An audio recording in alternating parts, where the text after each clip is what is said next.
نیاز اور صمد اللہ، حیاؤں والا اللہ کفر کو مہلت دیتا آیا، شرک کو مہلت دیتا آیا، بت پرستی کو مہلت دیتا آیا۔ نہیں مہلت دی تو بے حیائی کو نہیں دی۔ جب قومیں بے حیا ہوئی اور ناچ گانا عزت بن گیا، زنا فیشن بن گیا، عورتیں کپڑوں سے باہر آ گئیں، مرد آوارہ ہو گئے، تو پھر اللہ نے زمین کو ہلایا۔ اللہ نے بے حیاؤں کو مہلت ہمیشہ تھوڑی دی ہے۔ مشرق اور مغرب کے سر سے حیا کی چادر اتر چکی ہے، ان کی تو اتر گئی تھی، وہ ہماری بھی اتارنے کے چکر میں ہیں۔ ان کی تو اتر گئی تھی، وہ ہماری بھی اتارنے کے چکر میں ہیں۔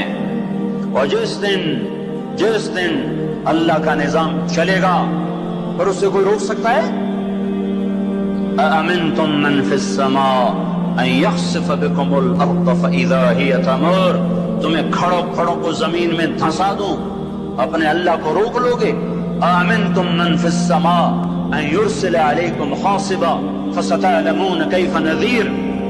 تمہارے اوپر پتھر برسا دوں تو اپنے رب کو روک لو گے؟ وَلَقَدْ كَذَّبَ الَّذِينَ مِن قَبْلِهِمْ فَكَيْفَ كَانَ نَكِيرٌ۔ تم سے پہلوں نے جھٹلایا، تیرے رب نے پکڑ کے دکھایا، کچھ تو عبرت کی نظر سے دیکھو۔ مہنجو داڑو چلو بہت دور ہے، ٹیکسلا کیوں نہیں چلے جاتے ہو؟ یہ گندھارا کی تہذیب پہ کیوں نہیں کھڑے ہو کہ تم غور کرتے ہو؟ ان کے ٹوٹے مکان، ان کی دفن شدہ تہذیبیں اور ان کے ویران حویلیاں، مہنجو داڑو کی تہذیب، ہڑپا کی تہذیب، یہ تو میرے دیش کے اندر ہے، مجھے باہر نہیں جانا پڑے گا، مجھے روم کے کھنڈر دیکھنے کے لیے اٹلی جانے کی ضرورت نہیں ہے، اردن جانے کی، ترکی جانے کی ضرورت نہیں ہے، یہی کھنڈر بتا رہے ہیں۔ میں بھی کبھی کسی کا سر پر غرور تھا۔ یہ اللہ نے تہذیبوں کو کھنڈر کب بنایا؟ نافرمان ہوئے۔ لوط علیہ السلام کی قوم بے حیا تھی، ان کے کفر کا الزام سارے قرآن میں ایک دفعہ لگا ہے ان پر۔ جب بھی نبی کہتا تھا تم غلطی کرتے ہو تو اور انبیاء ان پر کفر کا تم اللہ کا انکار کرتے ہو، تم کیوں اللہ کا انکار کرتے ہو؟ لوط علیہ السلام کو لوط علیہ السلام نے اللہ نے صرف ایک دفعہ کہا کہ یہ کفر کرتے ہیں، باقی ہر دفعہ جتنی دفعہ اللہ نے ان پر لعنت کی تو کہا تم کیسے بے حیا ہو، یہ تم کیا کام کرتے ہو، تم کیسے بے حیا ہو، تم مردوں سے شہوت پوری کرتے ہو۔ ما سبقکم بہا من احد من العالمین، اس ظالموں تم سے پہلے یہ گندا کام کسی نے نہیں کیا، یہ تم کیا کر رہے ہو؟ جب دھرتی پر یہ کام لوط علیہ السلام کی قوم کا عمل جب دو آدمی کرتے ہیں تو اس جگہ کے فرشتے اٹھ کر اوپر چلے جاتے ہیں کہ ابھی اللہ نے زمین کو ہلایا اور ابھی عذاب آیا اور ابھی عذاب آیا۔ تو لوط علیہ السلام کی قوم پہ اللہ نے 4 عذاب پھینکے ہیں کٹھے، اور 5واں زلزلہ۔ پہلے آیا زلزلہ، پھر آئی فرشتے کی چیخ، پھر اوپر پڑی پتھروں کی بارش، پھر ان کے چہرے، ان کی آنکھیں گئی دھسا دی گئیں، اور پھر ان کو اللہ نے یوں اٹھایا اور پلٹا کے یوں مارا۔ فجعلنا عالیہا سافلہا وامطرنا علیہا حجارۃ من سجیل منضود مصومۃ عند ربک وما ہی من الظالمین ببعید۔ عجیب بات بتاؤں، پتھروں پہ نام لکھ کے تھے، یہ پتھر فلاں خبیث کے سر پہ پڑے گا، یہ فلاں بدبخت کے سر پر پڑے گا۔ لوط علیہ السلام کی بیوی ایمان نہیں لائی تو اللہ تعالیٰ کے فرشتوں نے کہہ دیا تو بچ جائے گا، تیری بیوی کے سر پہ پڑے گا پتھر۔ اور لوط علیہ السلام اتنے تنگ آ چکے تھے، فرشتوں نے انہوں نے پوچھا کب عذاب آئے گا؟ لوط علیہ السلام نے پوچھا فَاصْرِ بِأَهْلِكَ بِقِطْعٍ مِّنَ اللَّيْلِ وَلَا يَلْتَفِتْ مِنْكُمْ أَحَدٌ وَامْضُوا حَيْثُ تُؤْمَرُونَ۔ لوط علیہ السلام کہنے کہ عذاب کب آئے گا؟ تو فرشتوں نے کہا ان موعدہم الصبح، ابھی نہیں، ان موعدہم الصبح، جب صبح کا چاندنا ہوگا تو ان پر عذاب آئے گا۔ لوط علیہ السلام اتنے تنگ آ چکے تھے، کہنے لگے نہیں، صبح بڑی دور ہے، ابھی لاؤ۔ تو جواب میں فرشتوں نے کہا الیس الصبح بقریب، صبح بھی تو قریب ہی ہے، الیس الصبح بقریب ان موعدہم الصبح، الیس الصبح بقریب، یہ قرآن کی آیت ہے۔ فرشتوں نے کہا 3-4 گھنٹے کی بات ہے، نکلو۔ فلما اتاہا امرنا، پھر اللہ کا امر آیا۔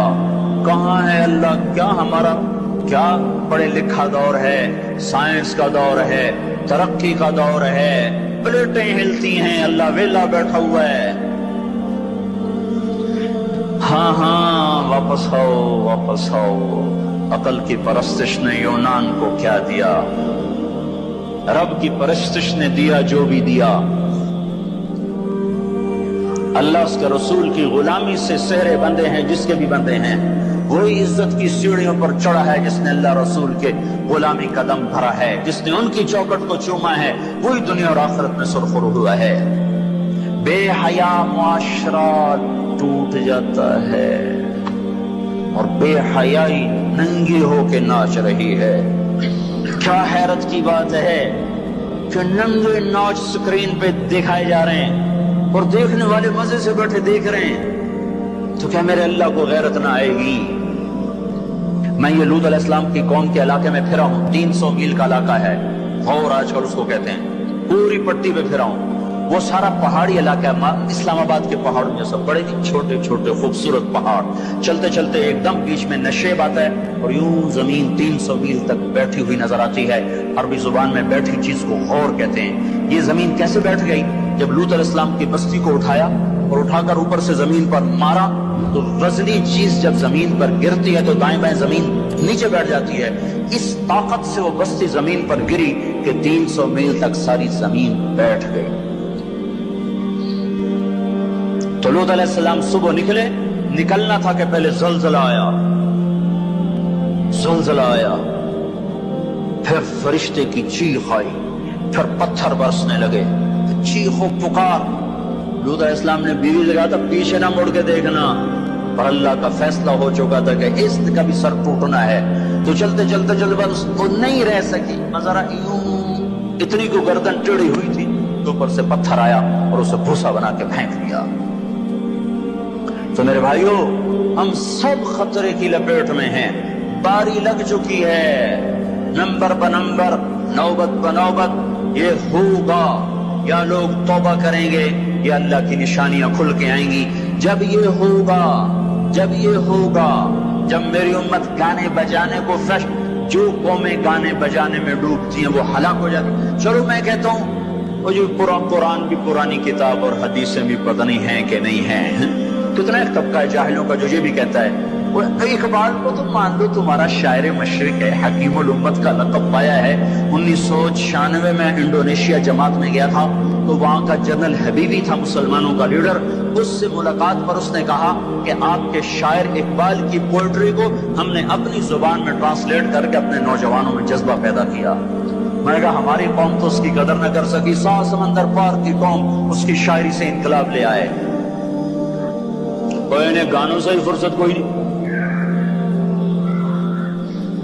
تو اقبال نے کیا کہا تھا؟ تجھ کو بتاتا ہوں کہ تقدیر امم کیا ہے، تمہیں بتاؤں میں قوموں کے عروج و زوال کی کہانی، شمشیر و ثنا اول، طاؤس و رباب آخر۔ جب وہ اٹھتی ہیں عزت کے زینوں پر تو نیزوں کی کھڑکھڑاہٹ اور تیروں کی سنسناہٹ اور تلواروں کی جھنکار ان کا نغمہ ہوتا ہے، اور جب وہ ذلت کے گڑھوں میں گرتی ہیں اور پستیوں میں گرتی ہیں تو پھر تان سین ان کا بڑا آدمی بن جاتا ہے، پھر تان سین کے قصیدے پڑھے جاتے ہیں، پھر گلوکاروں کو فنکار بنایا جاتا ہے، پھر ناچنے والیوں کو فنکارہ بنایا جاتا ہے۔ ہائے ہائے ہائے ہائے، 6 لاکھ کو کیا جواب دو گے؟ پاکستان کے عوام کے کو 3 ہستیوں کا سامنا ہے، ساری دنیا کو 2 کا سامنا، ایک اللہ کا ایک اس کے رسول کا۔ پاکستان والوں کو 3 کا سامنا ہے، ایک اللہ کا، ایک اس کے رسول کا اور ایک ان 6 لاکھ کا جن کی ہڈیوں پر اس ملک کو تعمیر کیا گیا۔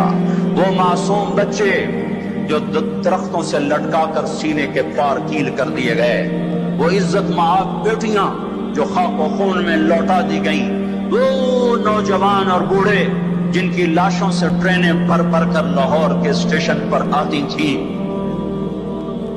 ہاں، میں تو مہاجر نہیں ہوں، لوکل آدمی ہوں، لوکل ذمہ دار کا بیٹا ہوں۔ میرے ابا کا ایک مہاجر دوست تھا، اس کی ایک دفعہ وہ کہانی سنا رہا تھا میرے باپ کو، میں بیٹھا سن رہا تھا۔ ہمارے ڈیرے پر